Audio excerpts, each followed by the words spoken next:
तो दोस्तों आपका अपना YouTube चैनल अनमनी सेल्फ में आप सभी का स्वागत है।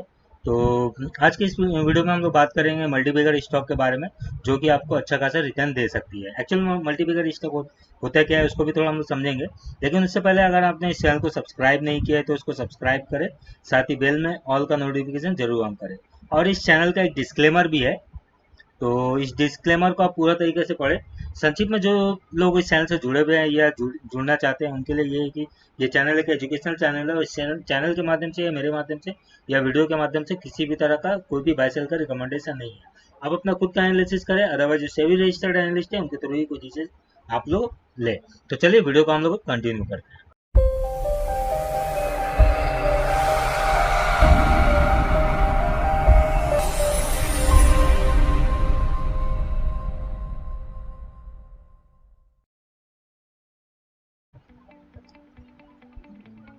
तो दोस्तों मल्टीबैगर स्टॉक वैसे स्टॉक होते हैं जिन पे आप कम पैसे लगाकर या कम इन्वेस्टमेंट या सिप के थ्रू आप अगर इन्वेस्टमेंट करते हैं तो आपको कम समय या जितना भी समय लगे उसमें आपको रिटर्न अच्छा खासा होता है वो। या फिर ऐसा स्टॉक होता है जिनका फंडामेंटल और टेक्निकल अच्छा होता है और वो आपको अच्छा खासा रिटर्न दे सकता है।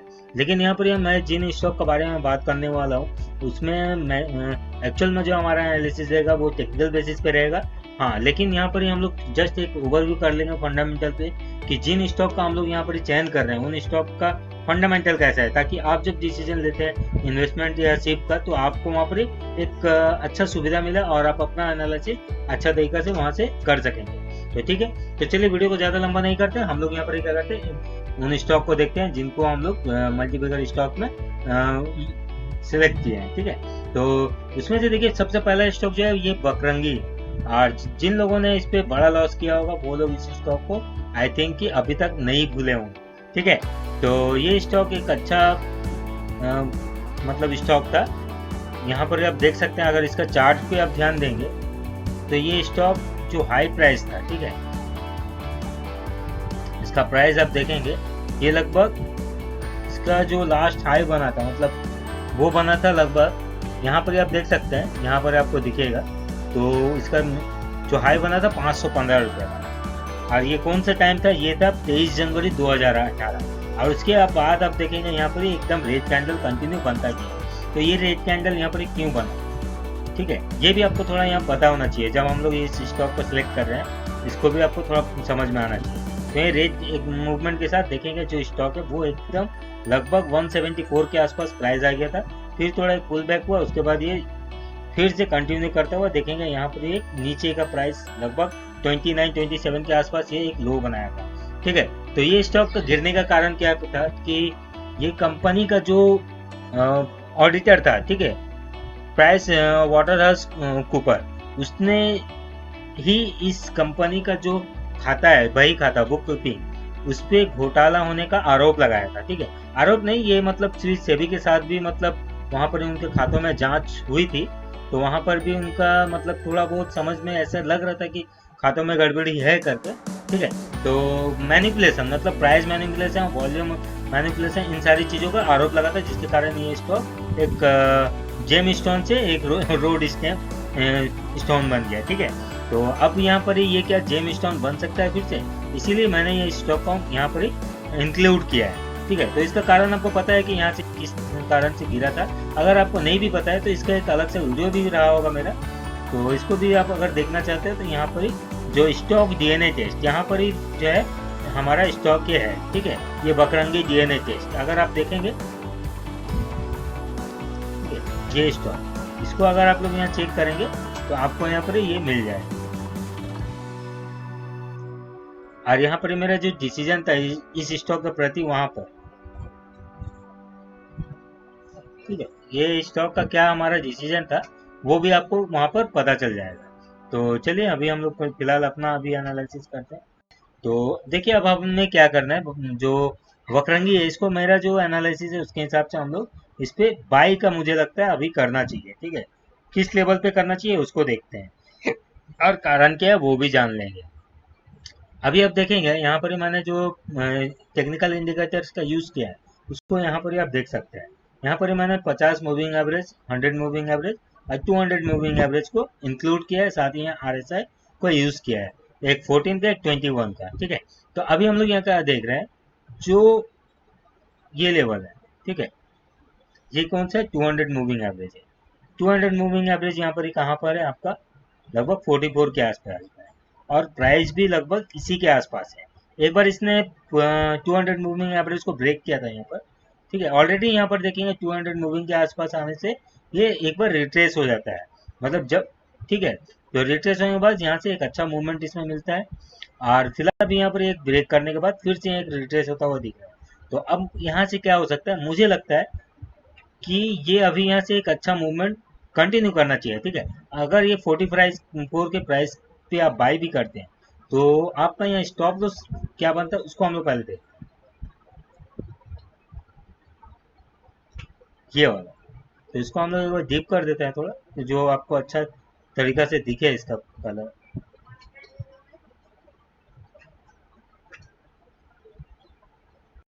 ये। तो स्टॉप लॉस क्या है, 37 का। तो 37 आपका जो स्टॉप लॉस है, ये स्टॉप लॉस रहेगा। और जो मुझे लग रहा है रिटर्न आपका जा सकता है ये स्टॉक, वो लेवल भी हम लोग देखेंगे, और भी हम लोग एनालिसिस इस पे करेंगे, लेकिन थोड़ा वेट करते हैं। एटलीस्ट 80 रुपीज़, ठीक है, 44 का प्राइस अभी चल रहा है।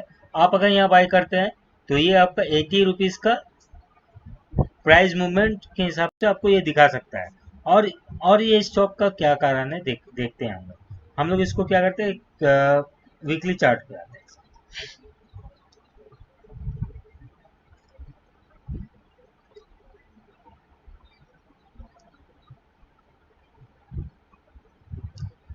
देखिए यहाँ पर ये जो मैंने मार्क किया है जिन लेवल्स को, यहाँ पर आप देखेंगे ये जो प्राइस है 200 मूविंग एवरेज, ठीक है, इसके आसपास का टारगेट निकल के आ रहा है। अगर हम लोग मतलब जस्ट छोटा टारगेट लेते हैं, और यहाँ पर ये जो 100 मूविंग एवरेज है लगभग इसी के आसपास ये है प्राइस, ठीक है, इसके ऊपर ही क्लोज किया है वीकली बेसिस पे। तो हमारा जो स्टॉप लॉस है ये वीकली बेसिस पे जो मूविंग एवरेज है 100 मूविंग का, लगभग यही हो जा रहा है 37 के आसपास। तो मुझे लगता है आपको इमीडिएट इस पे बाइंग करना चाहिए, लेकिन स्टॉप लॉस कोई भी कंडीशन में 37 का जरूर रखिए। और जो RSI है ये देखेंगे एक सपोर्ट लेवल पे है, ठीक है, ये सपोर्ट लेवल पे है, यहाँ से ये एक बैक करने का कोशिश कर रहा है। अगर यहाँ से सक्सेसफुली बैक कर जाता है तो फिर इसमें एक फास्ट मूवमेंट हो सकता है,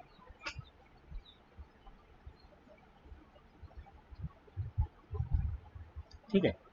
तो RSI के हिसाब से वीकली और डेली चार्ट के हिसाब से देख लेते हैं एक बार, ये, ठीक है। तो ये मुझे लगता है ब्रेक करना चाहिए। अब स्टॉक का यहाँ पर और भी कुछ चीजें हम लोग ध्यान में लेते हैं, किन चीजों पे वो थोड़ा, ये चार्ट जो है अगर हम लोग देखते हैं, ठीक है, ये जो बकरंगी है ये ट्रायंगल पैटर्न को फॉलो कर रहा है थोड़ा बहुत, ठीक है। तो ये ट्रायंगल पैटर्न यहाँ बना था एक, अभी एक दूसरा ट्रायंगल पैटर्न लगभग बन चुका है, ठीक है।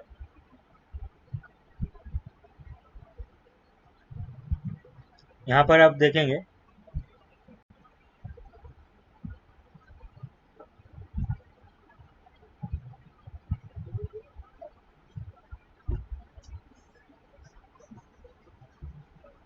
ठीक है, तो एक ट्रायंगल पैटर्न यहाँ बना, एक ट्रायंगल पैटर्न यहाँ पर बना, और जब ये ट्रायंगल पैटर्न को ब्रेक करता है एक अच्छा मूवमेंट देता है। तो अब मान लीजिए हम लोग एक एक्सटेंडेड ट्रायंगल पैटर्न अगर हम लोग करते हैं तैयार यहाँ पर,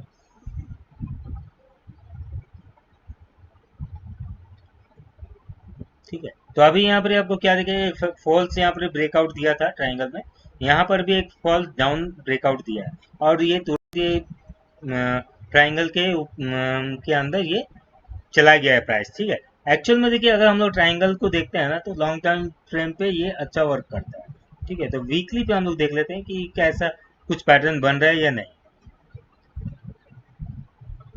तो इस ट्रायंगल पैटर्न को हम लोग यहाँ से हटा देते हैं डेली बेसिस पे। तो डेली बेसिस पे क्या पैटर्न है वो आप देख लिए,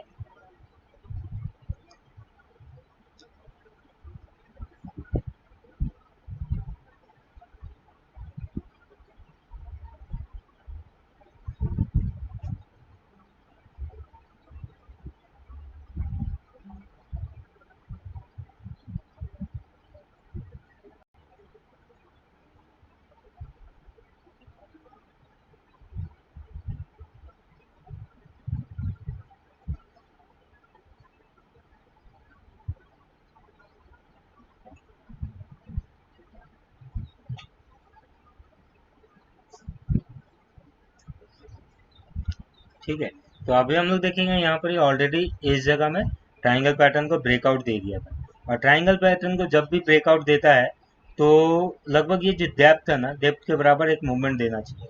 तो यहाँ पर ये डेप्थ के बराबर फिलहाल अभी दिया है, और यहाँ पर ये बैक आ गया है, रिट्रेस भी कर गया है।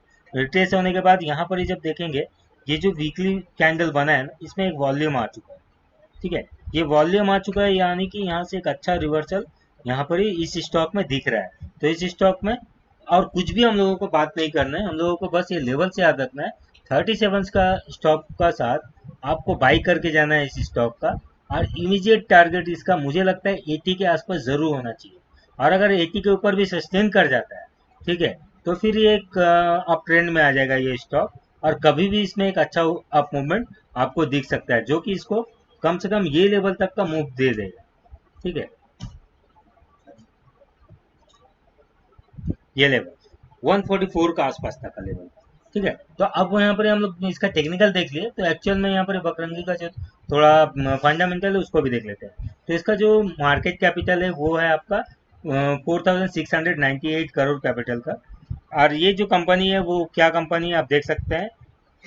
इसका जो सर्विसेज है आप यहाँ पर इसका ऑफिशियल वेबसाइट में जाकर देख सकते हैं, ठीक है। ये बैंकिंग सर्विस, इंश्योरेंस, साथ ही फिनेंशियल सर्विस वगैरह प्रोवाइड करती है, साथ ही एटीएम सर्विस भी प्रोवाइड करती है, और यहाँ पर देखेंगे ई कॉमर्स और लॉजिस्टिक सर्विस भी ये प्रोवाइड करती है, जिसमें टेलीकॉम असिस्टेंट, ऑनलाइन लॉजिस्टिक वगैरह इंक्लूड है। तो इसका जो सर्विसेज है बहुत अच्छा है, ठीक है। तो यहाँ पर ही हम लोग देखें इसका कैपिटल, कैपिटल इसका बहुत अच्छा है, 1000 करोड़ के ऊपर का जो कैपिटल बहुत अच्छा कैपिटल माना जाता है, ठीक है। तो अब हम लोग यहाँ पर ये देखते हैं, इसका कुछ प्लेस परसेंटेज वगैरह कुछ भी नहीं है, प्लेस नहीं है, ठीक है। अब यहाँ पर जो मैं आप लोगों को दिखाऊंगा, इसमें हम लोग सेल्स को नोटिस करेंगे। तो सेल्स देखिए, जो हम लोग 2018 के बाद से थोड़ा देखते हैं, क्योंकि 2018 के बाद से ये शेयर जो है ये बहुत ज़्यादा गिरने लगा था, ठीक है। वहाँ से इसका जो बिजनेस मॉडल है वो कैसा रहा, प्रॉफिट कैसा रहा, इस चीज़ को थोड़ा हम लोग को ऑब्जर्व करना चाहिए। तो यहाँ पर सेल्स जो है वो आप देखेंगे कंटिन्यू घटा है, इस कारण से यहाँ पर इसका एक्चुअल में कारण क्या था, ये अभी जो है 2020 तक ये लगभग ठीक काम कर रही थी। यहाँ पर ही जब से कोरोना आया उसके कारण यहाँ पर इसका जो सेल्स है वो ड्रॉप हुआ है। लेकिन यहाँ पर अगर 18 से बात करेंगे तो इसका जो सेल्स है वो इंक्रीज हुआ था। तो यहाँ पर जो सडन डिक्रीज हुआ है, हम लोग ये मान सकते हैं ये कोरोना का इफेक्ट है। तो फिलहाल इसका जो सेल्स है हम लोग यहाँ इस लेवल तक अगर नोटिस करते हैं तो उसके हिसाब से बहुत अच्छा रहा है। एक्सपेंसेस इसका बड़ा है, लेकिन हम लोग देखेंगे कि यहाँ पर ही क्या इसका शेयर कैपिटल वगैरह कैसा है उसको भी हम लोग देख लेंगे।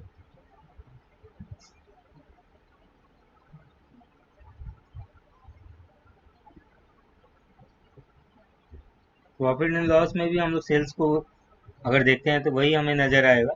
2018, 19, 20, 19 तक ठीक था, उसके बाद 18 के देखिए, 18 का पहले के रिजल्ट हम लोगों को नहीं देखना है, क्योंकि यहाँ से इंक्रीज होता हुआ दिखा है, लेकिन इसे खाता में गड़बड़ी जो है 18 में पाया गया था, तो उसके बाद से ये स्टॉक बहुत ज़्यादा फॉल हुआ था।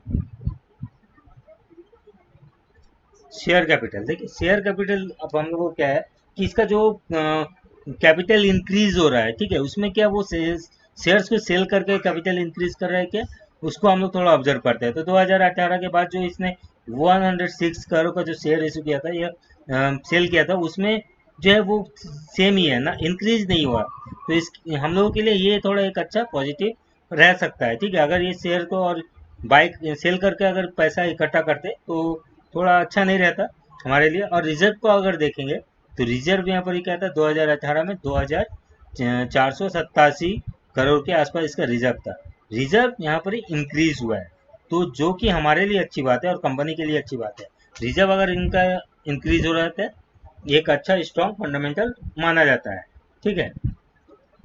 लाइबिलिटीज देखेंगे तो 2018 में लगभग 400 करोड़ का था, तो वो घट के लगभग अभी 116, फिर 182, लेकिन यहाँ पर अभी 2020 में ये बढ़ता हुआ दिखा है, ठीक है। तो ये थोड़ा डिसअपॉइंट हो सकता है, लेकिन ये लाइबिलिटीज एक्चुअल में कहाँ पर हुआ इसको भी हम लोग एनालाइज करना चाहिए, ठीक है। और यहाँ पर हम लोग थोड़ा देख लेते हैं होल्डिंग्स को। तो शेयर होल्डिंग पैटर्न के हिसाब से प्रोमोटर का जो होल्डिंग है लगभग 2018 में कितना था, 41.74 का। और यहाँ पर देखिए प्रोमोटर ने होल्डिंग जो है अपना इंक्रीज किया है, लेकिन 2019 में जो था अभी तक लगभग वही है। तो प्रोमोटर में यहाँ से थोड़ा सा इंक्रीज किया, इसका मतलब ये हो सकता है कि प्रोमोटर को अपना जो कंपनी है उसका प्रति थोड़ा भरोसा ज़्यादा थोड़ा बड़ा है। ठीक है, अगर इसका शेयर होल्डिंग पैटर्न थोड़ा और बढ़ जाता तो शायद और भी ये अच्छा रहता। अब यहाँ पर एक डिसएडवांटेज क्या दिखेगा, एफ आई एस का जो पोजीशन है वो डिक्रीज होता हुआ दिखेगा। ठीक है, तो ये क्यों है ये बाद में पता चलेगा हम लोगों को, जब हम लोग का जो टेक्निकल है वो फॉलो करेगा तब। ठीक है, डीआईएस का यहाँ डीआईएस का पोजीशन भी डिक्रीज होता हुआ दिखा है, लेकिन यहाँ पर पब्लिक का जो इंक्रीज है वो ज़्यादा रहा है। तो फिलहाल शेयर होल्डिंग पैटर्न के हिसाब से जस्ट यहाँ प्रोमोटर का होल्डिंग ही मुझे अच्छा लग रहा है। ठीक है, अब यहाँ पर हम लोग इस स्क्रीनर में अगर देखते हैं तो यहाँ पर प्रो और कॉन्स भी दिया हुआ है। तो इसको जस्ट अगर आप यहाँ से पढ़ना या स्टडी करना चाहते हैं तो पढ़ सकते हैं, अदरवाइज यहाँ पर स्क्रीनर में आप जाके इन स्टॉक का जो फंडामेंटल है वो पूरा अच्छा तरीके से आप लोग खुद से एनालिसिस कर सकते हैं। ठीक है, तो ये हुआ हम लोगों को वक्रणगी। देखिए कम समय में हम लोगों को लंबा वीडियो करना है, तो देखते हैं कितना लंबा ये वीडियो बन सकता है। ठीक है, तो ये हो गया वक्रणगी स्टॉक। तो वक्रणगी को क्या है, 37 का स्टॉप का साथ करंट प्राइस भी आपको बाय करना है। पहला टारगेट 80 का और दूसरा टारगेट 144 का है। और दोस्तों अगला जो स्टॉक है वो है मोनोग्राफ। ये कंपनी जो है प्रिंटिंग प्रेस कंपनी है, तो इनका भी प्रिंटिंग में एक अच्छा मार्केट है। ठीक है, तो इस स्टॉक को भी हम लोग अपना वॉच लिस्ट में रखेंगे, और इसको वॉच लिस्ट यानी कि इसको हम लोग बाई ही करके जाएंगे क्योंकि लेवल सही लग रहा है मुझे। तो मोनोग्राफ का देखिए यहाँ पर आप स्टॉक प्राइस अभी देख सकते हैं 12 रुपये 30 पैसा। ठीक है, डेली चार्ट पे। और अगर हम लोग ये मूविंग एवरेज की बात करें जो हमारा 200, 100 और 50 मूविंग एवरेज है, तो लगभग 200 मूविंग एवरेज के ऊपर ही है इसका प्राइस। इसने एक बार नीचे लगभग यहाँ पर एक मूविंग एवरेज को नीचे गया भी था, तो यहाँ से जो प्लेयर है उनको लगता है कि ये लेवल अच्छा है जो इसने बाई किया। ठीक है, अब बाई करके इसने एक बार 50 और 100 को भी पार किया, लगभग अभी इसके अंदर ही ये प्राइस चल रहा है। एक्चुअल में यहाँ पर देखिए 21 डेज आरएसआई को, तो वो भी अपना लेवल जो है वो क्रॉस कर गया है ऊपर की तरफ। तो ये एक बाइंग सिग्नल यहाँ से भी जनरेट कर रहा है, और लगभग यहाँ पर आप देखेंगे अभी जो ये भी जो लास्ट आपका फ्राइडे को ट्रेड रहा है उसमें भी वॉल्यूम के साथ ट्रेड रहा है। ठीक है, तो अब ये लगभग 100 मूविंग एवरेज के आसपास है, और मुझे लगता है ये लगभग इसको भी ब्रेक करके ऊपर चला जाएगा। ठीक है, तो अब हम लोग इसको यहाँ पर डेली चार्ट पे तो थोड़ा बहुत अच्छा लग रहा है, लेकिन एक बार लॉन्ग टाइम फ्रेम में अगर हम लोग देखते हैं वीकली चार्ट पे, तो उसमें क्या है उसको भी हम लोग थोड़ा अच्छा तरीका से देख पाएंगे। तो अब यहाँ पर अगर आप लोग नजर डालेंगे तो अभी जो प्राइस चल रहा है वो लगभग 50 डे मूविंग एवरेज के ऊपर है। ठीक है, और साथ ही यहाँ पर जो है ये 100 मूविंग एवरेज के ऊपर भी इसका प्राइस चल रहा है। ठीक है, और यहाँ पर भी आप देखेंगे ये 21 डेज आरएसआई को ऊपर निकल गया है, और साथ ही जब यहाँ इसके पास ये सस्टेन कर रहा है तो यहाँ एक लेवल बन रहा है, तो वो लेवल को भी यहाँ पर एक मैंने जो पैटर्न है उसको भी मार्क किया हुआ है, तो उसका भी यहाँ पर मैं दिखा देता हूँ आप लोगों को। तो ये जो है एक लगभग स्क्वायर पैटर्न यहाँ बना रहा है। ठीक है, रेंज का। तो ये रेंज को अगर ये ब्रेक करता है, ठीक है, हो सकता है अगर ये रेंज में रहता है तो इसी लेवल पे कंसोलिडेट करता हुआ रहेगा, लेकिन अगर ये रेंज को अगर ब्रेक जैसे ही करता है तो ये पहला मूव तो आपको ये जो 200 डे का मूविंग एवरेज है 25 रुपीज का, वो आपको इजिली दे सकता है। ठीक है, अब अगर हम लोग ऐसे भी यहाँ पर देखते हैं,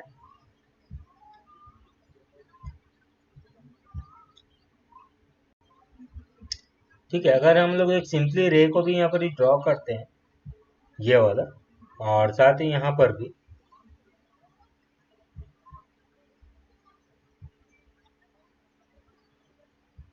ठीक है, तो यहाँ पर देखेंगे एक डाउन पैटर्न बनने के बाद यहाँ पर एक स्क्वायर पैटर्न बना रहा है। अब यहाँ अगर ये इसको ब्रेक करता है तो नीचे का तरफ भी कंटिन्यू कर सकता है, लेकिन यहाँ पर ही जो है हमारा एक अच्छा डिसीजन पॉइंट हो सकता है बाइंग साइड के लिए, और इसीलिए हम लोग एक छोटा सा स्टॉप लॉस मेंटेन के साथ इसको बाई साइड पे रखेंगे। ठीक है, तो लेवल एक्चुअल में क्या होना चाहिए उसको थोड़ा हम लोग मार्क करते हैं। देखिए करंट लेवल बाइंग के लिए अच्छा लेवल हो सकता है, और लेकिन स्टॉप लॉस जो है होगा हमारा सेफ साइड का, मुझे लगता है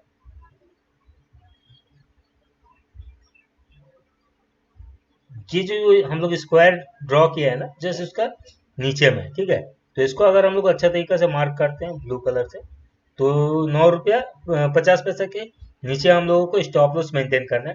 देखिए इसमें रिस्क लगभग 3 रुपए से 4 रुपए का दिख रहा है, लेकिन अगर रिवॉर्ड मिलता है आपको, आपका मनी जो है वो डबल कर सकता है, ठीक है। तो ये स्टॉक को आप ध्यान में रखिए। तो ये हो गया वीकली चार्ट हिसाब से। तो हमारा लेवल हो गया 9.52 का स्टॉप लॉस। और टारगेट देखते हैं, टारगेट को भी मार्क कर देते हैं। पहला टारगेट 200 DM SMA होगा, सिंपल मूविंग एवरेज, ठीक है। तो लगभग 25 रुपए का। और अगर इसको भी ये सस्टेन करते हैं तो फिर एक अच्छा मूवमेंट हो सकता है। और डेली चार्ट में ये क्या किया है, अपना लेवल को ब्रेक कर गया, और ये एक अप ट्रेंड में मुझे लग रहा है कि ये रह सकता है, ठीक है। ये कंटिन्यू कर सकता है अप ट्रेंड को। तो इसलिए इस स्टॉक को भी नजर में रखिए। और अगर हम लोग इसका फंडामेंटल को थोड़ा देखेंगे तो फंडामेंटल में क्या है उसको भी हम लोग तो देख लेते हैं। तो ये मोनोग्राफ का फंडामेंटल है। तो मोनोग्राफ का जो कैपिटल है वो 37.4 करोड़ का है, ठीक है। तो ये कैपिटल एक्चुअल में सही नहीं माना जाता है, ठीक है। कैपिटल के हिसाब से ये स्टॉक अच्छा नहीं लग रहा है, लेकिन टेक्निकल बेसिस पे मुझे अच्छा लग रहा है। और कैपिटल इसलिए अच्छा नहीं है, देखिए अगर कम कैपिटल रहता है तो इस स्टॉक को कोई भी बहुत इजीली मैनिपुलेट कर सकता है, ठीक है। तो अब यहाँ पर क्या हुआ, हम लोगों को मार्केट कैपिटल दिख गया, प्लेस में कुछ परसेंटेज ऐसा नहीं दिख रहा है। अब यहाँ पर इसका प्रोज और कॉन्स को देखते हैं, तो आप यहाँ पर इसको पढ़ सकते हैं पॉज करके। Stock is trading at 0.29 times it's book value. Book value से लगभग 0.29 पे ट्रेड कर रहा है, ठीक है। तो मतलब एक चीप लेवल पे है। और इसका सेल्स अब देखेंगे, सेल्स डिक्रीज होता गया है, जो कि अच्छा नहीं है।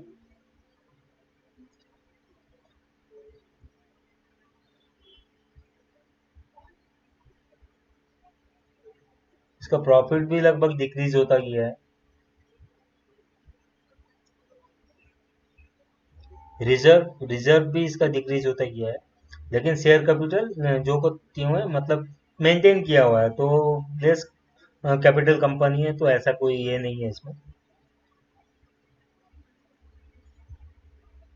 प्रोमोटर होल्डिंग आप देखेंगे 57.44, जो 50% के ऊपर है। तो एक अच्छा मतलब हम लोग मान सकते हैं होल्डिंग पैटर्न है प्रमोटर का, क्योंकि 50% से ज़्यादा मतलब अच्छा ही रहता है कि प्रमोटर का अपने कंपनी के प्रति थोड़ा सा भरोसा है, ठीक है। तो लेकिन कैपिटल तो कम ही है ना। यहाँ पर DIS का देखेंगे, FIS का कोई भी इन्वॉल्वमेंट इसमें अभी फिलहाल के लिए नहीं दिख रहा है इस स्टॉक में। तो फंडामेंटल बेसिस पर अगर देखेंगे तो ये स्टॉक अच्छा नहीं दिख रहा है, लेकिन टेक्निकल बेसिस पे ये स्टॉक मुझे बहुत अच्छा लग रहा है, ठीक है। तो इस स्टॉक को भी आप लोग अपना वॉच लिस्ट पर रखिए, और हो सके तो ट्रेडिंग करना है तो कर सकते हैं। अब अगला जो स्टॉक दिख रहा है वो मुझे है मेरे हमारे लिस्ट में, वो है TRF। तो TRF देखिए फंडामेंटल अच्छा लगे या नहीं लगे, लेकिन यहाँ पर लेवल्स के हिसाब से ये स्टॉक मुझे लगता है एक मल्टीप्लेयर अच्छा स्टॉक बन सकता है, ठीक है। तो इस स्टॉक का अगर हम यहाँ पर ये देखते हैं, तो यहाँ पर देखिए जस्ट एक मैं लाइन ड्रॉ करता हूँ, तो वो आपको एक लेवल्स को समझने में हेल्प करेगा, ठीक है। तो यहाँ पर मैं मैग्नेट मोड ऑन करता हूँ, ताकि जो हमारा लाइन है वो सही और अच्छा तरीके से ड्रॉ हो जाए।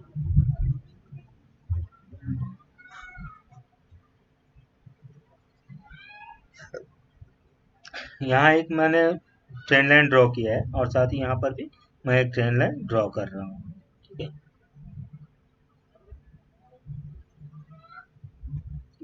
तो अभी हमें क्या मिल रहा है कि यहाँ पर एक ट्रेन लाइन जो मैंने ड्रॉ किया है, वो क्या हो रहा है, एक्चुअल में ट्राइंगल पैटर्न फॉर्मेशन कर रहा है। तो ट्राइंगल पैटर्न जो फॉर्मेशन होता है वो एक अच्छा पैटर्न माना जाता है। और एक्चुअल में यहाँ पर ही देखिए डाउन ट्रेंड में रहने के बाद यहाँ पर ही जो ये इतना दिन से एक रेंज पे रहने के बाद एक ट्राइंगल फॉर्मेशन बना के उसके बाद इसको ऊपर ब्रेक किया है, तो ये एक अच्छा बुलिश पैटर्न हो सकता है। लेकिन अगर हमें स्टॉप लॉस भी मेंटेन करना है, तो हम लोग इस ट्राइंगल पैटर्न के नीचे में ही स्टॉप लॉस मेंटेन करेंगे ये स्टॉक के लिए। हमारा जो रिस्क रिवॉर्ड रेशियो है वो अच्छा खासा हो सकता है। किस लेवल तक हो सकता है उसको भी हम लोग देखेंगे, लेकिन सबसे पहले एक फॉर्मेशन सब देख लेते हैं। तो एक ट्रायंगल पैटर्न को फॉर्मेशन को ब्रेक कर रहा है। साथ ही यहाँ पर अगर हम लोग मूविंग एवरेज को देखेंगे, तो अभी जो करंट प्राइस है ये 200 और 50 और 100, ये तीनों मूविंग एवरेज के ऊपर है ये प्राइस, ठीक है। तो ट्रेंड इसका हम लोग यहाँ पर ही मान सकते हैं पॉजिटिव है। साथ ही ये जो हमारा 21 डेज का RSI है वो भी 50 के ऊपर निकल चुका है। और यहाँ पर भी ये देखिए एक बार हायर मतलब रेजिस्टेंस लेवल ओवरबोट जोन पे जाने के बाद यहाँ पर फिर रिट्रेस कर गया है। ठीक है, करने के बाद अब हम यहाँ पर क्या मान सकते हैं कि ये जो लेवल है ना, यहाँ पर ये लेवल एक इसका सेफ लेवल हो सकता है। मतलब यहाँ से ये क्या किया है, सपोर्ट लेके चल गया है। तो अगर आपको स्टॉप लॉस मेंटेन करना भी है तो आप या तो यहाँ पर ये जो लेवल से ये ट्रायंगल पैटर्न उसके नीचे स्टॉप लॉस मेंटेन कर सकते हैं। अदरवाइज ये जो आरएसआई है ना 53 का 14 डेज का, अगर इसको ब्रेक कर जाता है तो फिर यहाँ तब भी आप यहाँ पर अपना इसको एग्जिट कर सकते हैं। ठीक है, तो इसलिए हम लोग पहला लेवल से हो गया आरएसआई के हिसाब से स्टॉप लॉस, और दूसरा अगर स्टॉप लॉस मेंटेन करना है तो यहाँ पर ही लेवल है वो है 81.73, लगभग 82 के आसपास आपको स्टॉप लॉस बन रहा है। अब हम लोग टारगेट देखने से पहले हम लोग एक बार इसकी वीकली चार्ट देख लेते हैं।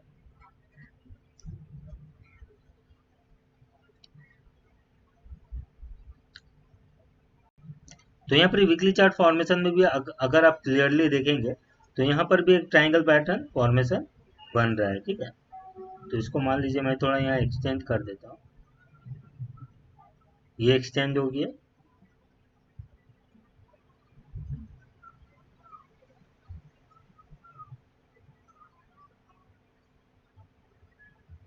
यहाँ पर ही ये एक्सटेंड हो गया। यहाँ पर एक फॉल्स डाउन ब्रेक दिया था तो ये फिर इसके अंदर आ गया है। तो ऐसा होता है कि एक फॉल्स ब्रेकआउट देता है। तो अब यहाँ पर ही इसको ट्रायंगल पैटर्न को ब्रेक करके वीकली बेसिस पे भी इसने ऊपर निकल गया है। तो अगर हम लोग इसको इस ट्रायंगल पैटर्न को हम लोग पूरा अगर लेते हैं, स्विंग मान लीजिए हाई मानते हैं इसको भी, तो यहाँ पर भी एक हमारा ट्रायंगल पैटर्न बन गया है। तो अगर इसको यहाँ से नीचे आना है तो आ भी सकता है यहाँ पर ये लेवल्स के आसपास, लगभग मूविंग एवरेज के आसपास। ये लेवल कौन सा है, 92 96 के आसपास का है। ठीक है, और प्राइस अभी जो चल रहा है वो लगभग आपका चल रहा है 106 का। तो 96 में 10 रुपये यहाँ से हो सकता है नीचे आ सकता है, लेकिन फिर यहाँ से ये रिट्रेस करके ऊपर निकल जाना चाहिए। तो अब यहाँ पर क्या हो रहा है कि ये जो 100 मूविंग एवरेज और 50 मूविंग एवरेज के ऊपर है। तो पहला अगर रेजिस्टेंस इसको मिल सकता है 135 का मिल सकता है वीकली बेसिस पे। ठीक है, वीकली बेसिस पे है, लेकिन 135 को जैसे ही ब्रेक करेगा तो एक लॉन्ग टाइम ब्रेकआउट होगा मुझे लगता है। ठीक है, तो लॉन्ग टाइम ब्रेकआउट कैसे हो रहा है वो भी आप लोग देख लीजिए यहाँ पर। तो हम लोग यहाँ पर ही रे ड्रॉ कर देते हैं। तो चलिए कोई भी लेवल से हम लोग यहाँ पर रे को ड्रॉ करते हैं पहले।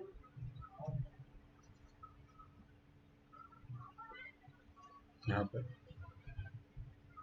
चलिए रे को हटा के मैग्नेट मोड ऑफ करते हैं और एक जस्ट सिंपल सा हम लोग पैरेलल चैनल को फॉर्मेशन कर लेते हैं, ताकि हमें जो यहाँ का रेंज है वो थोड़ा क्लियरली दिखे। ठीक है, तो ये हो गया एक रेंज। ठीक है, यहाँ पर ये आप देखेंगे यहाँ पर भी एक रेंज बनाया था ये टीआरएफ ने।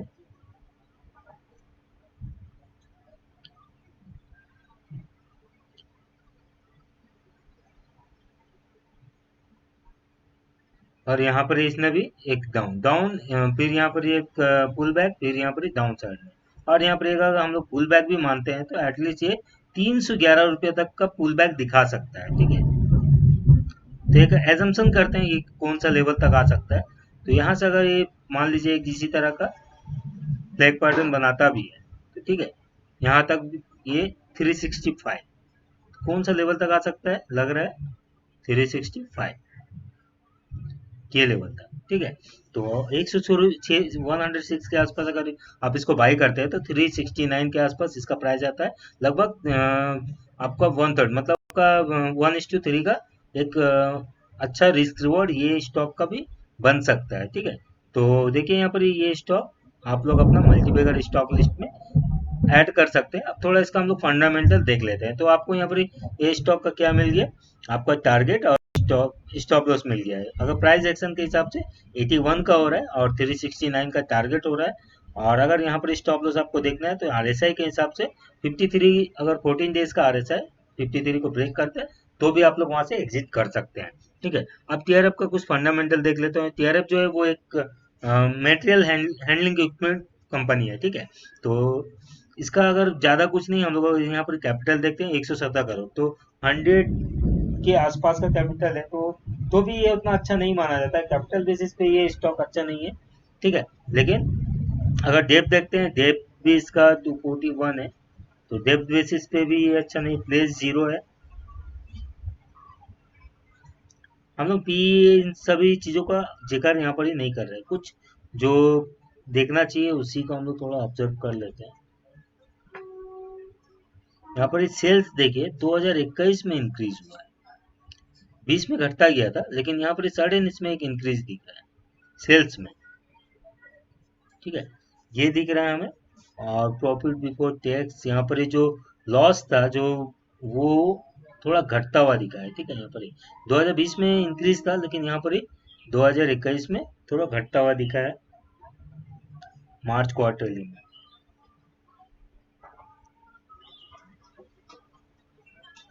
शेयर कैपिटल यहाँ पर देखेंगे तो पहले यहाँ पर 2019 में शेयर कैपिटल इंक्रीज किया गया था, अभी लेकिन फिर से 11 दिख रहा है, ठीक है।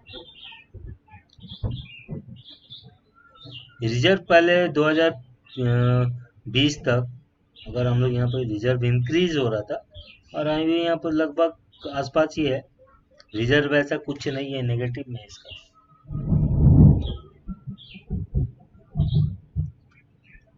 प्रोमोटर होल्डिंग 34.12%, 50 से कम है, तो इस हिसाब से भी अच्छा नहीं है, इसमें एफ का कोई इन्वॉल्वमेंट नहीं है।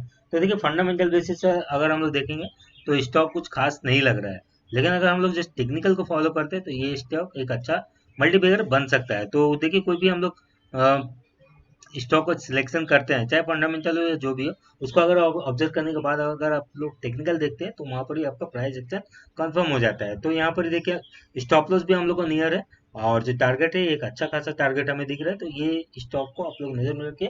तो हम लोगों के 3 स्टॉक रहेगा, बकरंगी, मोनोग्राफ और साथ ही क्लियर ऐप। तो देखिए अब ज़्यादा हम लोग बात नहीं करते हैं क्योंकि वीडियो बहुत ज़्यादा लंबा हो जाएगा। तो ठीक है दोस्तों, अगर वीडियो आपको पसंद आता है तो आप इसको लाइक शेयर और कमेंट कीजिए।